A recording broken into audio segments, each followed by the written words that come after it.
They had two things in common. They were Jews, and they had a leprous disease. 1,000 years ago, Moses, the lawgiver, laid down the law for the leper.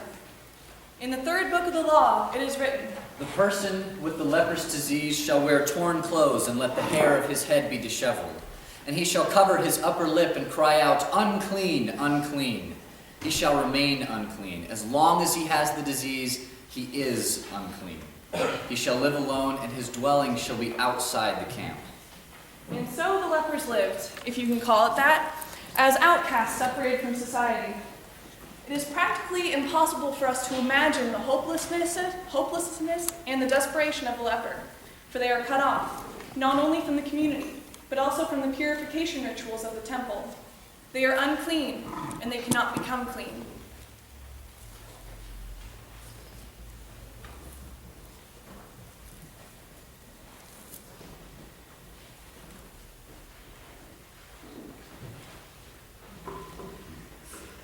Unclean! My brother Thomas has a leprous disease. According to the law, he must live separated from the community. Once a week, I take food to him. I love him, and am not afraid of him or the other lepers. In their loneliness and despair, the outcasts retell the stories of ancient Israel. Sometimes they permit me to join them in their storytelling.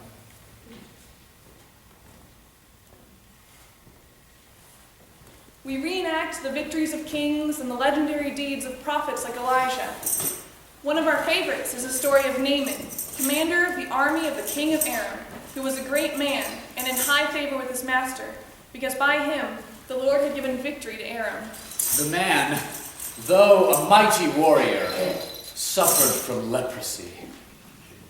Now, the Arameans on one of their raids had taken a young girl captive from the land of Israel. And she served Naaman's wife. If only my Lord were with the prophet who's in Samaria, he would cure him of his leprosy. If only my Lord were with the prophet who is in Samaria, he would cure you of your leprosy.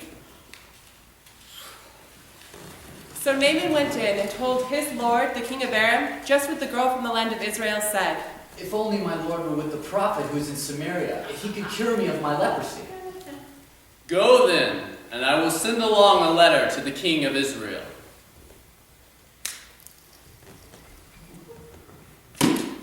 He went, taking with him 10 talents of silver, 6,000 shekels of gold, and 10 sets of garments.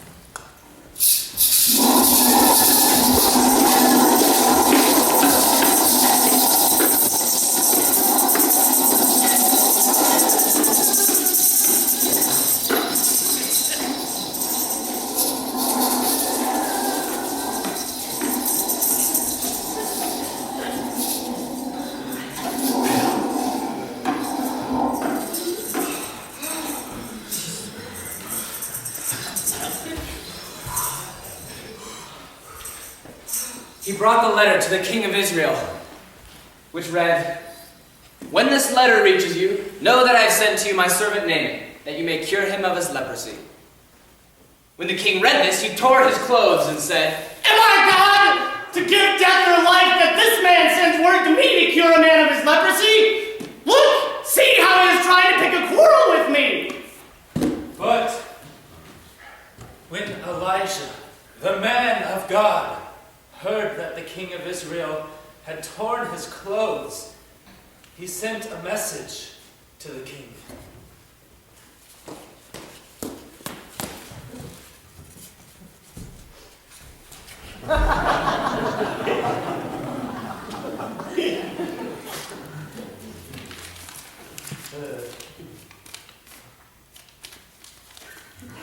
Why have you torn your clothes?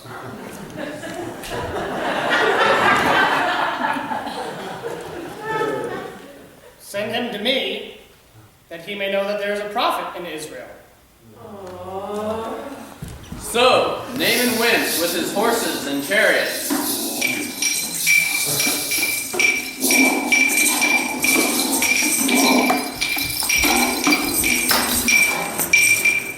And halted at the entrance to Elisha's house. Elisha sent a message to him saying,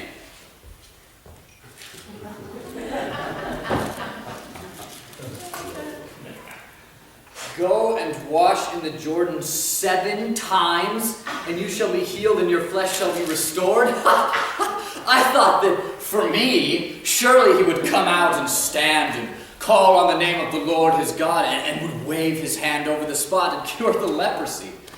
Are not Abana and Pharpar, the rivers of Damascus, far cleaner than all the waters of Israel? Could I not wash in them and be clean?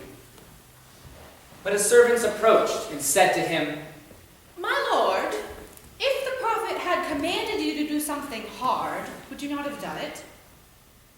How much more when all he said was, wash and be clean?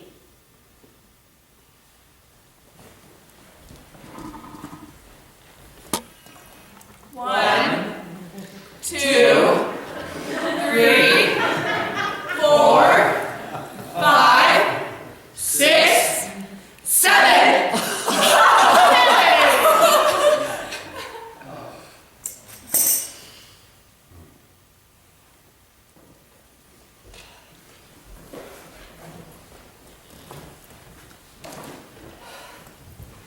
Stay away from me, Hannah. I must remain separated. I am unclean.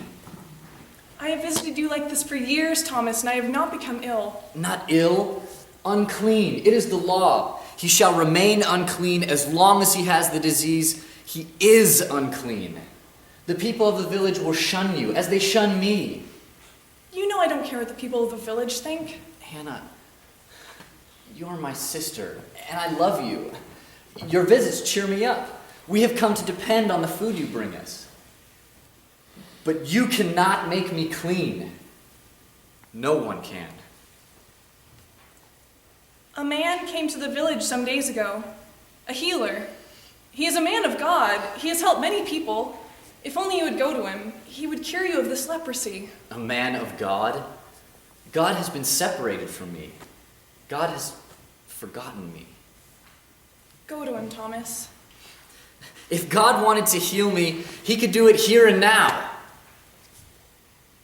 Besides, even if there were no law, I cannot go into the village. The people fear me.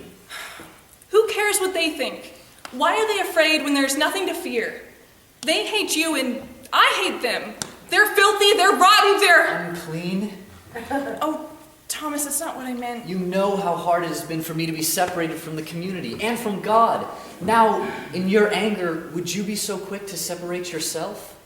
But all they've done to you, I can't forgive them. I do not want to go to your healer. But I will, if you will go with me. Can he really do all that you say he can? I have seen him heal others, Thomas. All they did was go to him. That's the hard part. Go to him, ask. If he chooses, he can make you clean.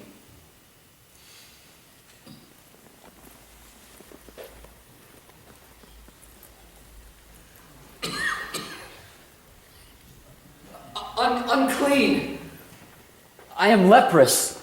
If you choose, you can make me clean. Unclean. I hate my neighbors. If you choose. Unclean. I hate myself. If you choose, you can make me clean. Unclean. I am addicted. If you choose, you can make me clean. Unclean. I am paralyzed with fear. If you choose, you can make me clean. Unclean. I am failing. If you choose, you can make me clean. Unclean. I am sick and am going to die.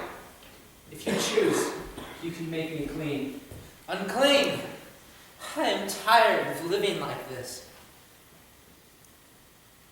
If you choose, you can make me clean.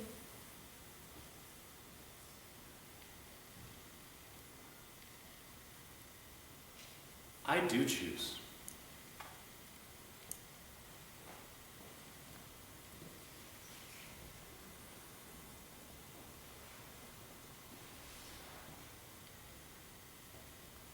be made clean.